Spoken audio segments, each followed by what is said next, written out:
my back the 65-litre Cobra Rope Bag by Arbortec. Let's take a look at it. We've got a useful chest strap and hip belt to spread the load. Oh, this thing's absolutely cavernous. Let's see what we can fit inside. This could be a really good one-stop shop for a travelling subby in terms of fitting all of your kit in here. Zipper lid, drawstring top. Let's see what we've got inside. Wire core flip line. Got a really useful detachable bucket that we can use to keep stuff separate. So I've got all my climbing kit in here.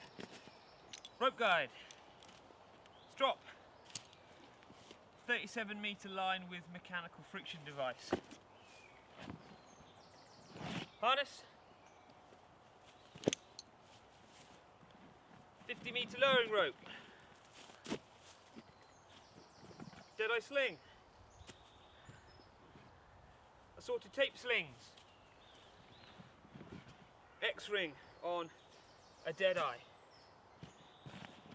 We've got gear loops at the front for carabiners. I've got a hand descender on there. I can fit my silky saw in the mesh pocket.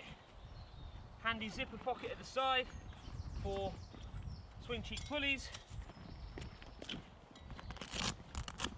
Another stormproof compartment, and I've got all my SRT gear in here. Rope wrench, chest harness, foot loop and knee ascender, and that's it in there. We've got another drainage hole again, get water out of there, and there is a detachable divider for keeping bits and bobs separate inside. This is the 65-litre Cobra Rope Bag by Arbortec.